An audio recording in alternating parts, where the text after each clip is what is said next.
I think ngiyabathanda abafana. I think that's the hill I'm willing to die for. How to die on. I never had thoughts that control me. I feel something bad. Welcome back to my YouTube channel. I am Nasihle M. And if you are new to this channel, please like, comment, and subscribe. And if you are a returning subscriber, thank you for tuning in again. I hope you comment and I hope you like. So I'm here, guys, to expose myself. Ngizonixoxela indaba zami. Ezami indaba. Uzozizwa ngami. Lezo zizwa nabangani bakho obhema nabethu. Hayi akuzobe zami. Ezam indaba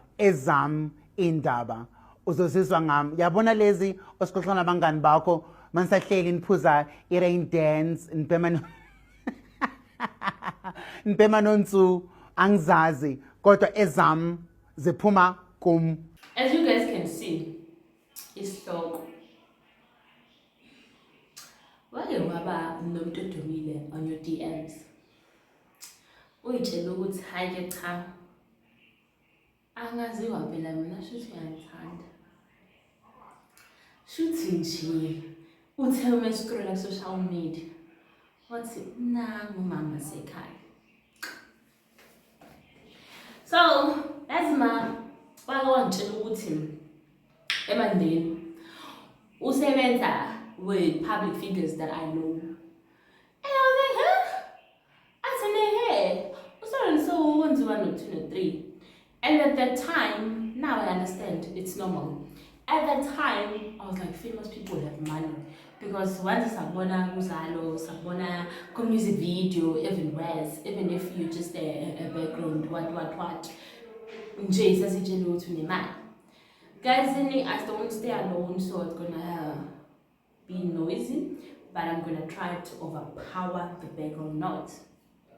So I'm learning my business out how and me at that time I was fascinated. Ganjabula about oh my god, she's so almost days.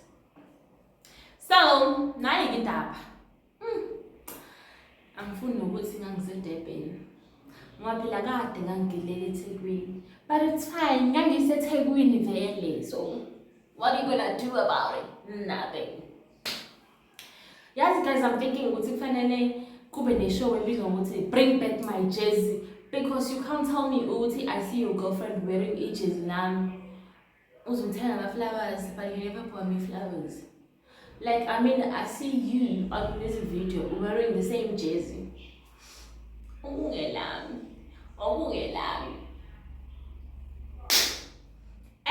I'm the beta X. So I'm in Devon and I see this gorgeous DJ. I'm at this place and I didn't know I was gonna meet him. My workshops and I'm gonna attend. He was doing some appearances. We are acting and agency stuff. But later, like I'm actors, musicians, but what is going on in the industry. I met him. If I met him, I know this guy, but I'm not sure what's in him as a lab. If you meet people that you know on social media, you think you know them, on social media. So he comes to me, asked, hi, what's the one sis? He's like a funny man. Ukungiphazamisa umsindo ngithi mina ngiyakufanisa yazi, but angikho sure ukuthi ngikwazelaphi. Athi na hayi it's okay, igama lami uSibanibani, ubaba Sibanibani, so nje sihlale engikhulu. Thatha into engangizele Mrs. Fika isikhathi sami ngihambe.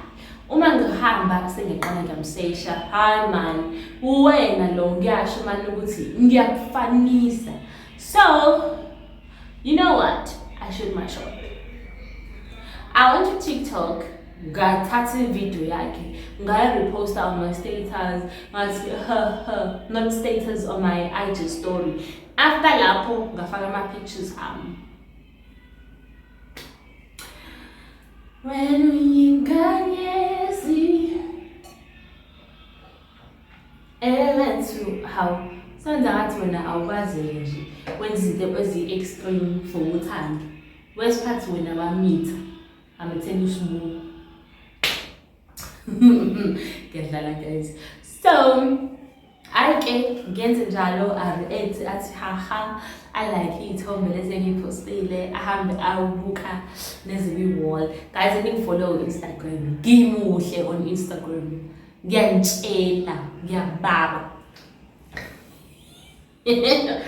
but ngimuhle yes I'm sweating right now kuyashisa ngicela ngithenge aircon. So ngibona ukuthi yazini uyayithanda lento ayibonayo but uGuy makes no move nami ngiyayithulela. I don't push too hard because if you push too hard some people bayapusheka bayowa nini. Ngivuke ngakusasa ngigezele go to into engizele eThekwini uma ngifika nje nami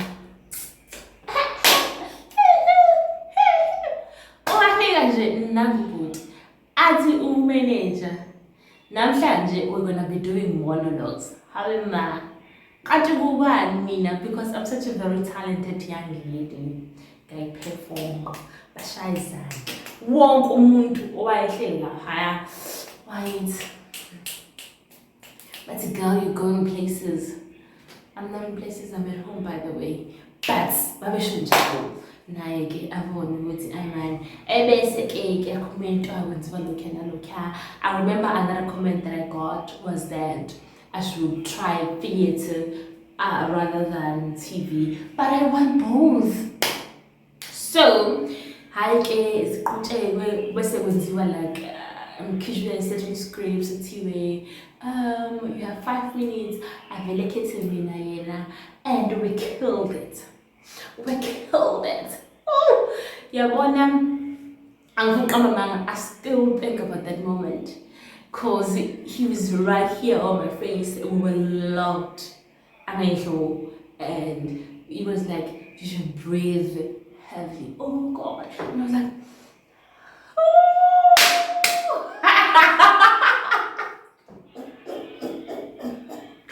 well, gorgeous DJ. We used to just laugh. Ooh, I was so in love at that time.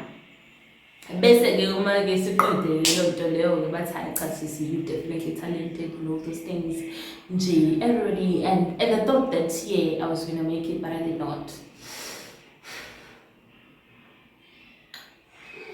Hayi kumathatha ubuya ama auditions unganama followers. So, my manager, should I say my manager? But umphathu agency, I just drop her off, and the gorgeous DJ was in the car. So basically, just ukuthi sihambe siyothola bites and few drinks. I don't drink at that time. I'm not saying I do, but at the time I didn't drink. So we ordered drinks. I ordered drink. And then we had so much meal. I think that place is in Chesterfield, Empire. I don't know if you guys know it, but it's a cool place if you want to chill.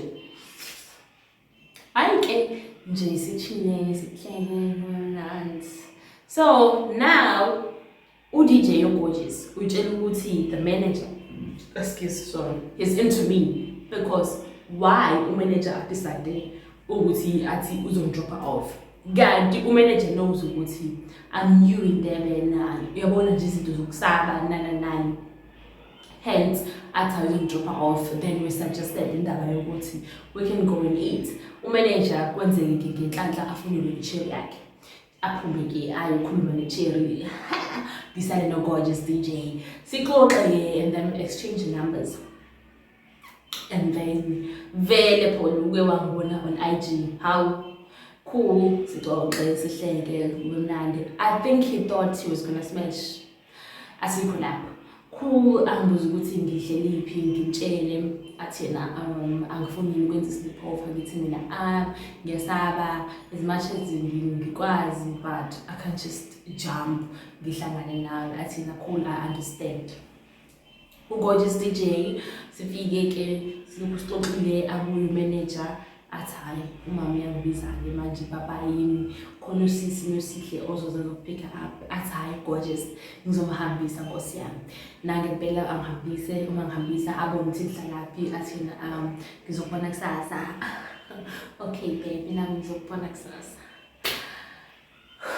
wangibona yini so cool-ke siqhubeke sijethele kube mnandi. I thought we had a connection athi yena can I please take you out just the two of us now an official date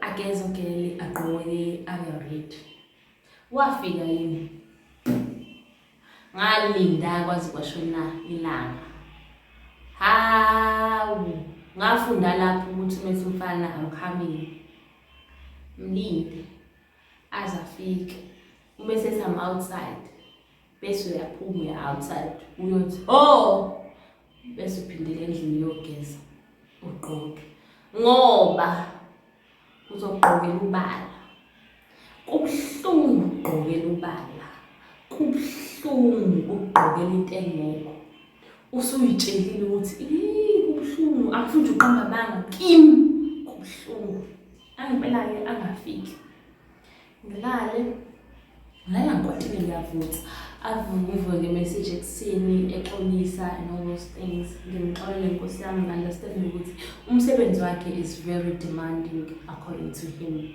but i-birthday yakhe namhlanje angitshele-ke they had like a big celebration khona kwenye nje angisakhumbuli yami la hotel ibizwa ngani and lineup was top notch but again I didn't have an interest. I only had an interest after sengimazi uyabona yodwa but then ngangakhona ukuthenga ithikithi wathi yena hayi khululeka ngizoza nje ngizokulanda bese siyahamba ndawonye kanti umuntu unamanga uzohamba aye khona lapha vele ibirthday yakhe ngithi birthday celebration how ubhuti posta lentombazane how nkosi yami ubhuti kwiqiqi ama-blog asedurban efema ngase mina hawu shuthi silima yini kanye shuthi mina vele bengizeni uzo-understand boys go get Durban cool hayi ngiphatheke kabi-ke manje ukuthi akangilandanga 2 nights alandelani and then now sekuphuma lento yokuthi uJona kaSolo angibhalela imeseji athi yena ngiyaxolisa ungakulandi ngithi mina ngidawuna ukulanda ngimsendele iy'thombe athi yena uyawazi social media unjani this is not true they just saw us together all those things nga-understand ngiyawazi vele social media unjani hayi ngathi it's okay ngamxolela the following day ngamsendela a-gift ngahla ngiyakhumbula nje ngicinga siseThekwini nobhuti abasendelana izinto ngisetsha ngithi mina wathiwathi nangempela bahamba ukudeliver endlini and the guy was so happy. I think it was a jersey, a very nice jersey nami ngangilithanda and also a cologne and some sweet. So yilo-ke leli jersey engilifunayo namhlanje because ngeke phela wena ugqoke ijezi lami wena music video yakho ugqoke ijezi lami manje iValentine ingakho le video ngiyenza manje bengithi ngikhuluma le story ngeValentine wena ntombi yakhe ephethe imbali igqoke ijezi lami ngiyalitshela ijezi lami yebo mebitha ex so nayi into that same girl athi yena uyayazi i-social media ukuthi njani was his real girlfriend was his fiance. Wagoqa ngamadolo wathi would you marry me? As much as agoqa ngaseze because it wasn't out on public up until a certain time, but that was his fiance. And according to the sources is that he was living off his fiance. At the time he didn't have money, he was pretending to have money, hence why ngahlukana le ntombazane because le ntombazane yayimali kuthi ngisho igama lakhe futhi how cool hayi ngathi ngaba anger issues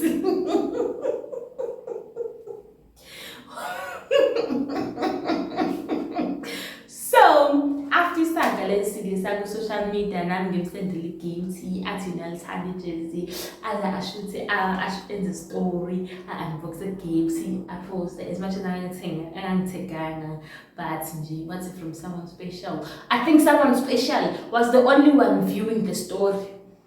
Uma nje I think someone special him wayeviewa yet the story because akiyenzi sense. Cool. And then I think like after lapho abone-ke ayitshela ukuthi hayi shuthi nginemali kanilutho ngisebenzisa isethi lami lokugcina because mina my love language is gifting. If ngikuthanda I'm gonna gift you. If ngikuthanda I'm gonna buy you something. But nobody buys me something. Even on my birthday guys idlulile. Even ngivalentine ngithola ngishiya imali. So I'm thinking you're not damn looting the man because out of the blue, guy waqala scam. Ngaba type a scam this. So what happened was once kubuthi kunebuthi nokuthi negigi engukuthi guys uyakugigi ungakhokha libe ngisho 50% because mina I strongly believe ukuthi if you're an artist and ubukhiwe when you're going to that place at least I think it's a 70% deposit, if not 70, 50. And they should provide accommodation for you. When yo, but at the time, it's now where I'm actually exposed to social media. And I'm like, no, cool game. Ngempela ngimnikeza imali abhuke and the girls amdanselayo nje yonke into ihambe kahle yebo relationship phela manje isithe because imali ngiyayithanda awukwazi ukuthatha imali yami uyiboleke ungayibuyisi kubhlungu because ngihlezi ngineyinkinga zemali mina so uma uzoboleka imali kimi ungayibuyisi ungiphatha kabi ngisho ngathi u20 rand ngisho ngathi u10 nibuyise because kimi it's not just a drop in an ocean uma uthatha ishumi kimi kufana ukuthatha $1,000,000 and guess what I don't have $1,000,000. So the same thing happened. Now I'm like, hey, but I'm voicing my but the guy, I'm still waiting for them to pay. I have another gig. I'm short, get 300 rand, I can make it with 300 so that because I get to tell with the girls, I had 4 girls at the time, with the girls, so as well I too got two. Yeah, so tell me booking now and we are really guys with Imalanayo. You short them in with just a small amount. Small amount.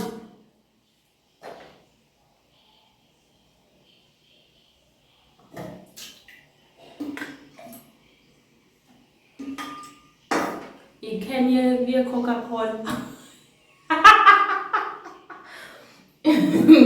Oh, a liquid fruit. So, I am understand that I'm good type. Please don't sell money. Ngeke nje ngiscam. Aske umuntu odumile. Ngeke. Because uyazi ukuthi uma engiscam, uma ngingaposta ngayo, ngizotrend. Because very many post ngizoposta ney'thombe zakhe but still ukabanga ngoyisa imali yami. Now he happened to borrow 5,000. My mother uzongishaya mebona le video. Ngamnika guys. Khona imali enganginikeze uma ukuthi akangiphathele. Ngamfona ngathi mina manje ngicela unginikeze leyo mali. There's an emergency I need to attend. And that was the last time Milano guy actually had a conversation. It's smooth. Reason being my mother was on my case. It's Friday. Now Friday, ngicela imali. Yabazi ngiyabazali. Ngisho imali ngayona yakho yayifuna. So, tengihlezi ngikhunjala masikhuluma mfethu phela buyisa imali. Nani athi yena sengathi ngikhalela imali encane kanje yena wazi imali yangempela buyisa phela yami ngoba wena wazi imali yangempela how up until decide cause my manager the agent's part guy ngahamba ke mina ngamtshela athi mina uSolomon Store wenziwa no 23 waqhamuka sevutha athi no wena ngeke usayitholela khona nokho imali yakho ngoba wena sowukhuluma ngami. Athi mina angikhulumi ngawe, lo muntu uyena muntu engimaziyo okwaziyo, like that's the mutual person that we have. Athi na it's fine, ngizokunikeza imali yakho kwaphela inyanga imali yami engayibuyisanga.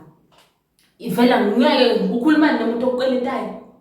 So hayi ngasisho ama conversation ethu nesithombe sakhe ngaposta on my WhatsApp, kanti kubona yena yedwa wathi Zugaya ufuna ngami, ufuna ukutrenda ngami, mina ngizokunika ngisakunikeza nje imali yakho ngoba wena utshethe ungqosta usiyazi.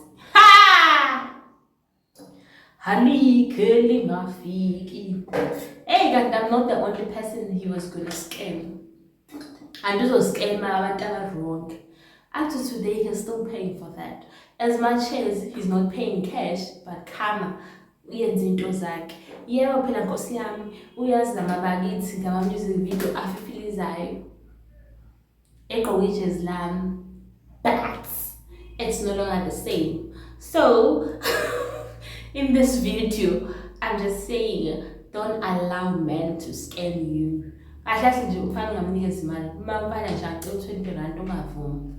And just because umjida ufamous, just because ucula ingoma edumile, akusho ukuthi unemali.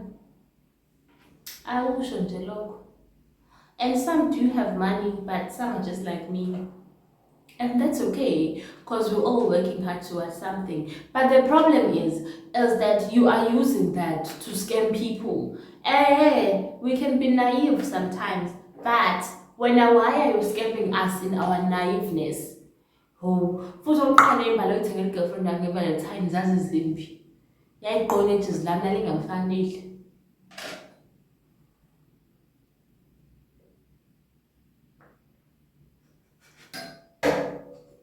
Guys, I don't have anger issues, but that was basically my story with a public figure, and I made a vow or a promise to myself, never entertain umuntu odumile. Ngisho ngabe udume kancane, uma nje aziwa abantu abawu-10 uhamba nabantu awukhona ngale shem. Angikufuni ngisho ngaze ngikhokhela imali ukuthi ngicela ubeke ngalana usukhokha imali ngiyafuna, but all I'm trying to say is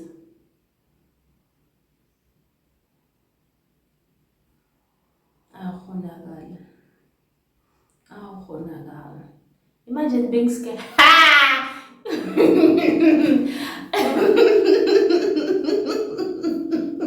I mean, guys, imagine being scammed by DJ Ngubo. It really makes sense. You get that? So rather, if you was Nkosi yami ukuthi wena kahle nje futhi dating someone who is in a public eye, usoyejwayela hapi, usoyedlala ngapi bani. Kahle bafana manje.